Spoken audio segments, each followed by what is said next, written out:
Today's episode is with Kim Coleman, co-founder of Paid Memberships Pro and SitewideSales.com. Everyone listening might not know my skill set, but I'm kind of very broad with my skills and knowledge. So I can do graphic design, I can do logo design, I can do page design, content creation, kind of everything you would consider a marketing activity. But I also serve as the front-end developer, front-end designer for Paid Memberships Pro. So I can also code and code blocks and code all the front-end interfaces. I'm the only person on our team who has like the best knowledge of CSS. So I had skill gaps into the development pieces of the sabbatical, but they were small. And as you just heard, she took a sabbatical to focus on SitewideSales.com in order to really focus, get laser focused in on that product, lock the door, throw away the key, and do everything from marketing to concept work to development to even not talking to the team when she was focusing on this stuff. So really hyper-focused. I really appreciated this conversation. I hope you do as well. You know what I would appreciate if you checked out InMotion. InMotion Hosting empowers you to build and grow websites with all of the essential tools that you need. Visit mattreport.com/InMotion to see what they have going on. They've got a new product, Managed Hosting for WordPress. It's amazing. mattreport.com/InMotion. It features a hyper-fast performance stack from the only web host powered by UltraStack, complete with 99.99% uptime, free SSL, one-click application installs, and a free domain for a year. Rest assured, knowing your website is secure and managed by friendly, that's right, friendly, 24/7 human support. Go further with their managed WordPress hosting, which I said they got something coming new. You want to check it out at mattreport.com/InMotion. All plans are fine-tuned to deliver superior performance, security, and scalability. Build and launch a WordPress site in record time with their free page builder and professional themes, or transfer an existing one with the free migration tools. Start your next WordPress website with InMotion at mattreport.com/InMotion. Experience hyperfast load times and unparalleled performance. Plus, you'll receive free lifetime SSL certificates, automatic backups, and unlimited bandwidth. Visit mattreport.com/InMotion. Support InMotion because they support me. mattreport.com/InMotion. Here's today's guest, Kim Coleman. Sure. So we, within our team, have a few team members who have been with us for over 5 years. And at that point, I think you start to think about what are the benefits we can give these people outside of what we're doing with them on a day-to-day basis. Sometimes you take time off of work because you have a family crisis. Sometimes you have a family event like a birth, but some of these people won't have those events. So we built into kind of our offering and our package, every 3 years, you accumulate this period of time that you can take for whatever you choose to do with it. So I think I chose to do a sabbatical in part because our team was ready and we had people in the places and the roles that I filled for me to be gone for that period of time, but also to kind of set an example for what that would look like when we could encourage other people in our team to do it. Probably your team goes away sabbatical. They think about life. They think about family. You did it for the product, right? Was it 100% sabbatical for the product, or did you also use it for some downtime? I designed it to be 100% for the product. So if you guys don't know me, Kim Coleman, I am a married co-founder who's been building a membership plugin for WordPress this is our 12th year on the product called Paid Memberships Pro. In 2018, we launched a product called Sitewide Sales for Paid Memberships Pro, which is designed to do everything you would need to run a flash sale in your WordPress site, in your WordPress membership site specifically. So set up a banner and set up the rules for who sees that banner. Set up discount code logic so people who saw your landing page, the code would automatically be applied to their cart. So they wouldn't have those cases where they forget to insert the code and those kinds of things. And then tracking. So a lot of reporting on who saw the banner, who came to your landing page, and who converted. The plugin for Paid Memberships Pro also would choose who to show the banner and the landing page to. So if I had a paid membership level already, it wouldn't allow me to see that offer. So it was a way to segment and create better finite rules when you're running a flash sale. And then in 2019, we expanded it to be a WooCommerce and an easy digital downloads product. And that was kind of it. We didn't market it. We didn't really create a sales funnel for it. We weren't doing ongoing work. So I chose to use my sabbatical time to focus exclusively on that product. Was there another benefit that popped up during this whole time that you didn't think or you never thought of, and all of a sudden it hit you like, wow, this was super beneficial to do this sabbatical thing while focusing on? Absolutely. The biggest one is that we redesigned our org chart. We hired for some key management roles within the Paid Memberships Pro structure, and I didn't put myself on that org chart And it wasn't an intentional decision. It wasn't that I didn't see myself staying with Paid Memberships Pro. I'm still actively involved. We tried an iteration of the org chart, which was me as a flow through to Jason as kind of a operator facilitator and Jason as a CEO visionary. And it failed. We operated that way for 3 months. It did not work. I was leading a different vision than the visionary CEO, Jason. So as our team has grown, it's become harder and harder as a married couple to say, who is the ultimate decision maker here? Who has veto power over one another? And to still go sit at the dinner table at the end of the day and smile and not feel offended and not feel hurt or overlooked or minimized in any way. So for me, one of those benefits was, could I spend 6 weeks autonomous, making my own decisions? We intentionally said that Jason wouldn't be involved in decision making. He would be a listening ear. If I wanted to kind of rubber duck something, if I wanted to get his feedback and opinion, he would gladly give it. And we had time for that once a week throughout my sabbatical. But he did not say, you can't do this or you can do this. So it felt good for me, having been someone that lived for 12 years as like one of two brains making decisions in this company, to have something uniquely my own, especially as our team has grown. And it doesn't make sense for our team to have two people who answer their questions and often differently. So that was my biggest learning. Was that sabbatical totally closed off from communications with the team, or were you actually like, I hate to say this, was this like a sabbatical from Jason? Get away from me, man. I'm going away from you so I can get my work done over here. Is that sort of how it played out? Maybe nicer? Yeah, logistically, how I operated was I had myself removed from every team channel in our Slack workspace. I declined every meeting for those 6 weeks. So I didn't attend management meetings. I didn't attend sub-team meetings, one-on-one meetings. Jason took all that over. I did create a channel in our Slack for Sitewide Sales. And I basically talked to myself because part of me thought that I would miss the communication. And even talking to yourself is healthy sometimes. So I did use a Slack channel in that workspace still, so people could DM me. And it didn't happen because they were really respectful, I think, of my time away. But that channel I wrote, I would pose questions, I would answer them myself, and I opened it up to our team. Whoever wanted to be in it joined it. Not everyone joined it, and everyone was cheering on my wins and giving feedback about my challenges. That was logistically within the team. Then for myself, I made 2 Google Docs, one of kind of content marketing, design, brand related activities, and one of product focused activities. And I got early feedback. This was before the sabbatical began. I shared those to our marketing team. I shared the product related ones to David on our team, who was responsible for most of the build of the plugin to that point, and also to Jason to comment and kind of say, this is going to be a rabbit hole, Kim, or we thought about doing this before, but we found it was impossible because of X, or unnecessary because of X. So I got feedback beforehand for those. But then when the time started, I just kind of let loose and I lived every day. What do I feel like doing? Do I feel like creating content? Do I feel like coding?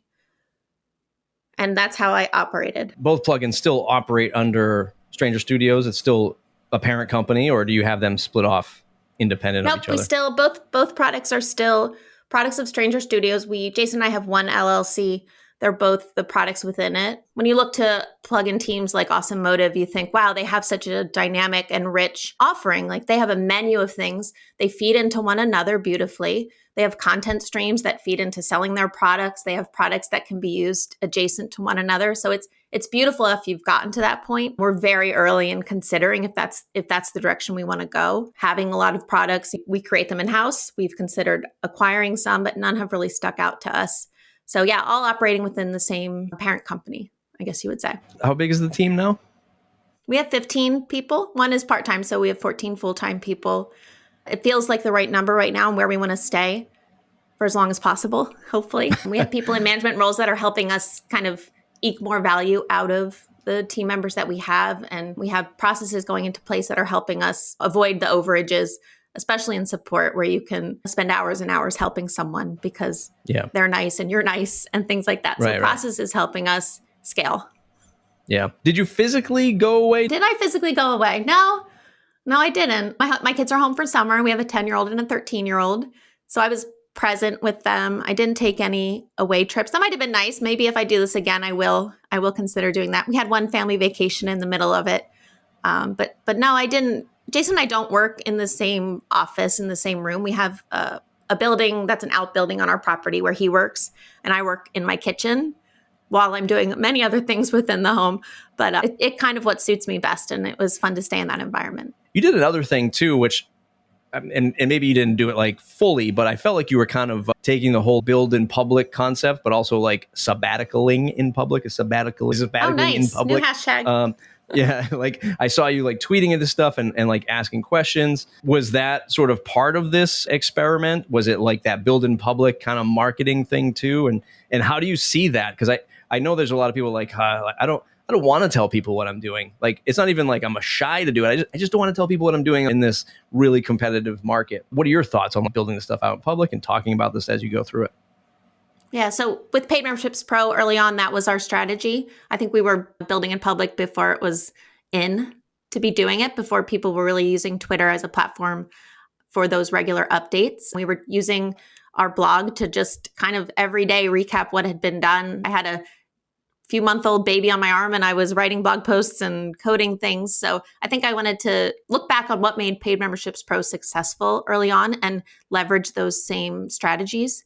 So in part for that, in part for the marketing effort, but also because my Twitter community is other WordPress plugin owners. And I want people to understand that this is possible. My team did not fall apart. Work did not stagnate at Paid Memberships Pro. Incorrect content didn't go out, things that I didn't look over. So I think as owners who've been doing this for too long, even once our team has been built, we don't realize how capable they are. And we don't pull ourselves out of a process as early as we should.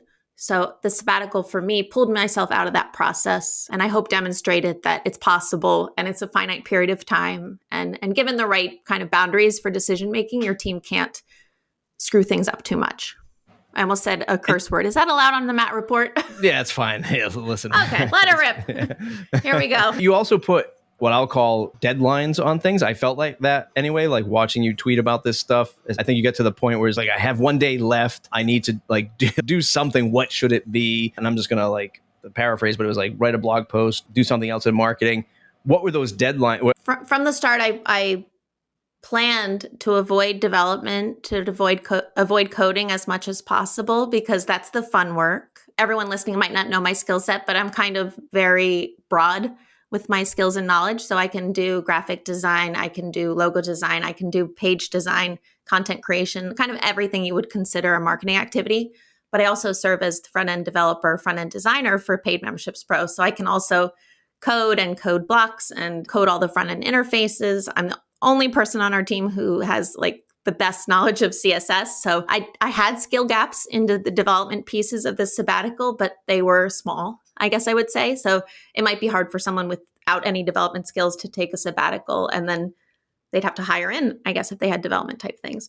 So the schedule was really avoid development as much as possible. But then I did chunk my time. So when I spent the first week exclusively focused on content creation and ramping up the website. And then I gave myself the next week to do development, what I didn't do was set goals, I guess I would say. I set a loose plan. So I said, these are all the ideas of what I could accomplish in this week. I kind of have these loose plans, but I didn't set goals for product growth, for new user signups and acquisition until the very end. And then I thought to my type A personality said, I haven't achieved what I thought in terms of growth metrics, in terms of reportable numbers at the end of this. And then I did outreach on Twitter and said, what would you do? You have this much time left. What would the highest impact thing that you could produce, whether it's product focused, whether it's marketing focused, that you think would turn the dial on new member trials? So that was cool to get that engagement. I think that was one of the higher engaging questions I asked on Twitter because it was timely, and everyone has an opinion about growth hacking. So it developed a lot of feedback for me. The site has changed a lot, because back in the other thing I was searching for, as well as when Jason came on the show, and it was last year, middle to end of last year, so not that long ago. And I remember him talking about Sitewide Sales. The site looks like it's changed a lot. Has it changed dramatically over the last year in terms of the design and marketing and all that stuff? The first 2 days, I think that was a point of contention between Jason and me. He didn't believe that the site was a barrier to why it wasn't getting users, and I did. So it was fun to say, no, I'm going to do this. That was my first day and a half. I installed Block So this site that I'm looking at right now was your first day and a half of sabbatical? Yes. Oh, wow. Amazing. Yeah. So definitely has changed. Yes. I'm a Plus big one, doer. Our Kim. team says get a ton done. I can get a ton done in a short period of time. Yeah, no, this is, yeah. Listen, I'll side with you on this as I think design is everything. Because it's just a trust factor too. I can kind of understand what Jason is saying too. It's just like, hey, if the words don't match like the pain point and the feature set's not there, then they're not going to be real customers or whatever. But I think design is such a trust factor. It's not even just, hey, this looks good, I can read it, I can find buttons. I just think it just instills trust in people that it's a real thing behind it. And then instantly I feel the trust, and now I'll go and read the stuff to make it happen. Do you feel the same way, or do you have a different opinion on the I design? definitely do. I think design can be lacking when the interest is already there. So a lot of sites that use Paid Memberships Pro and have huge traffic and huge revenue numbers, when I look at their website, I am so underimpressed as an observer of it from just design wise. I stand back and I look, how can this site be doing well? But it's because the topic of their membership is so niche. The people are so interested in it that is not needed. The trust was the fact that it existed at all. So for this product, it's new. It's a new concept. People know what banner plugins are. They know how to set up discount codes in WooCommerce. They don't necessarily believe that they need a tool that does it all. They don't think that they need, they schedule their sales on Hootsuite calendars and they use that as a reference to look back later. They don't think that they need that history of what they did and when. So I think that design is just to get them not to bounce immediately. It has to be appealing. It has to look current. It has to look like 2022, not the 2022 theme, but the year 2022, like we know what we're doing. I want to talk about integrating with WooCommerce, of course, PMP and EDD, Easy Digital Downloads. Do you have an opinion on the challenges of that, if you see any? Obviously, PMP is easy for you, but are there particular challenges or, living in this space of, should we be listed in .org? Should we be just selling it direct on the site? Should we go into the WooCommerce marketplace? And then whatever EDD is doing out there, do you have any challenges there or opinions? Yeah, definitely. So with Paid Memberships Pro early on, we were in the .org repository. It gives you huge exposure. As much as people complain about .org rules for plugin code and .org rules for support, the exposure you get when a user of WordPress goes to their plugins screen, clicks add new, and searches for a keyword, that is huge. That is one of the main leg how people discover Paid Memberships Pro, even to this day. And we would never leave the repository.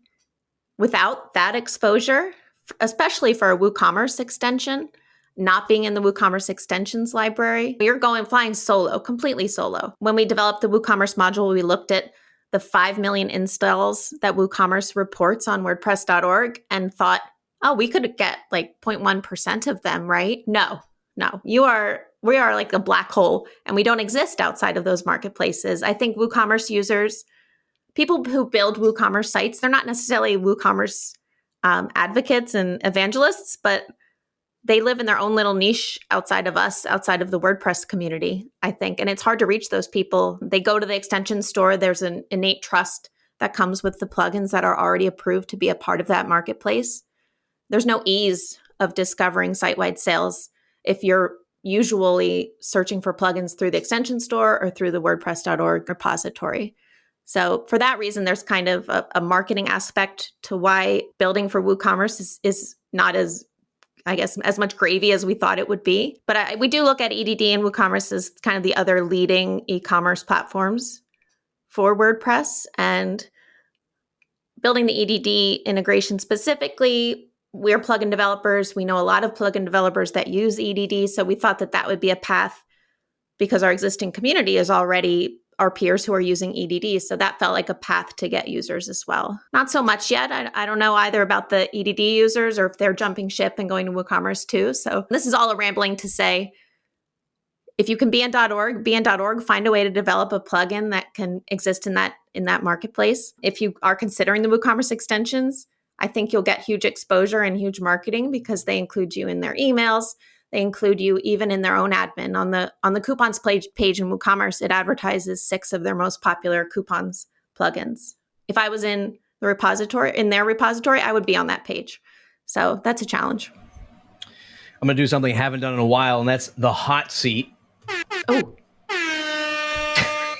Just an excuse to press the old sound effect button. I want to break down looking at the homepage, and I want to go deep into your mind, because I know for me, creating the H1 and the H2 for the homepage is just like, God, it's a nonstop. In my head anyway, it's a hamster wheel. Do I say this? Do I say that? Do I try this? Do I write it out 15 times? Do I do an A/B tester? Okay, so I'm going to read the H1, run a profitable targeted site-wide sale and get paid. H2, Sitewide Sales is the only all-in-one flash sales plugin for WordPress. Do you remember, was this part of the sabbatical? Do you remember how you got to that H1, run a profitable targeted site-wide sale and get paid? Was it a challenge for you? And in the H2, all-in-one flash sales plugin, I don't know of it as a flash sales plugin, but I assume you did research to find that most people are saying flash sales plugin. So just walk us through that concept, or that process of how you get to the H1 and H2. Are you happy with it? And do you see yourself changing it as time goes on? So my process is, the brand is Sitewide Sales. The thing that it does is create a site-wide sale, but the larger volume keyword is flash sale. So when you look up like how to run a flash sale, that's the keyword most people are searching for. If you search site-wide sales, we're the number 1 result. And it's not because we've done anything magical. It's that we're kind of trying to coin a phrase. So there's value in that. There's value in, I thought the name was a little too brand flakes, and we should have been like WP Flash promo something. I've never made a plugin that had press in the name, but the ones that have press in the name seem to do well organically. So I did think about renaming the product as part of my sabbatical, but I did not.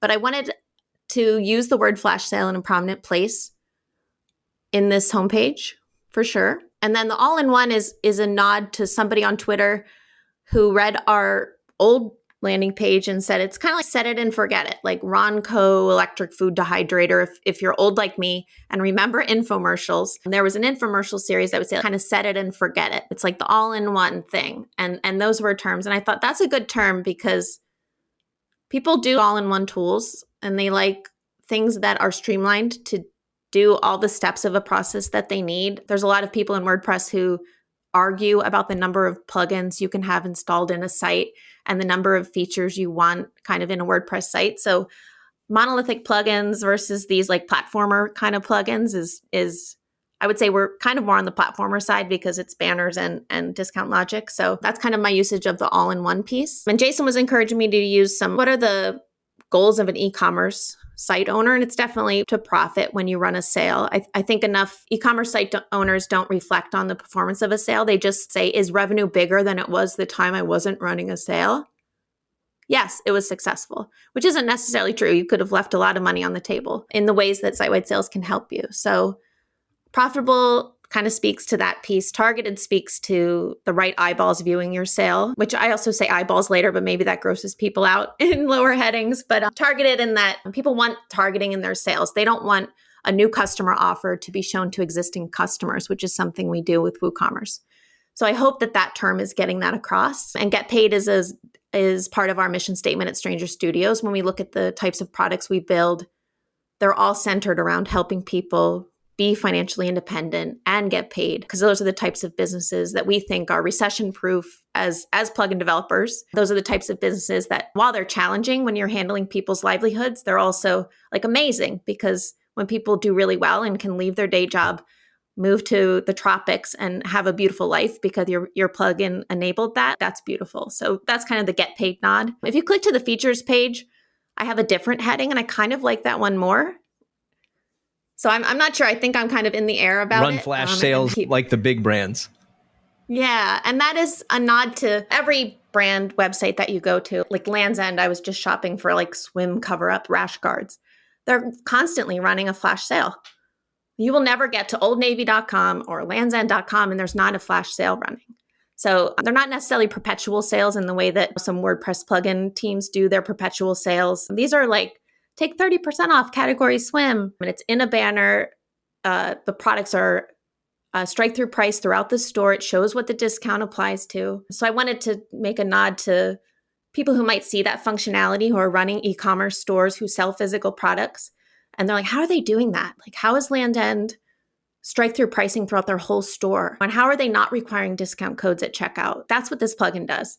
So I think that that's kind of the nod, because when you're building it yourself, you want to replicate functionality and do what's working. And you might not have time to do market research, but you have time to browse the website of a huge brand and get inspired. So that's that nod. I like both. I was going to say is I specifically or especially like the graphic that you have on the homepage that sort of just literally illustrates like this is what you normally do. Hey, you're just probably a person using a discount code. That's cool. But the new way is like discount code, sale banner, ad landing page, and the conversion, or sale banner ads, and then landing page conversion reports. And I like how that illustrates that this plugin does all this while you're just doing a simple discount code. So that's a cool graphic, I think. Yeah, I think when you're trying to kind of reinvent a process that exists and it works well, and a lot of e-commerce sites don't want to actually mess with. They're like, no, like I will not test this on Black Friday. That is our most important sale of the year. Further down, we have messaging. Don't wait till Black Friday to try it. Try sale now, blah, blah, blah. Yeah. But I think you have to interject, and say, stop what you're doing and do it this way instead. Like we know we've been doing this. We've used this product on Paid Nurses Pro for 6 years. So we know at least it's built in a way that's successful for us. This is awesome stuff, Kim. Thanks for sharing everything about the sabbatical, everything you're doing with the product. I'm glad you didn't put press or WP in the product name.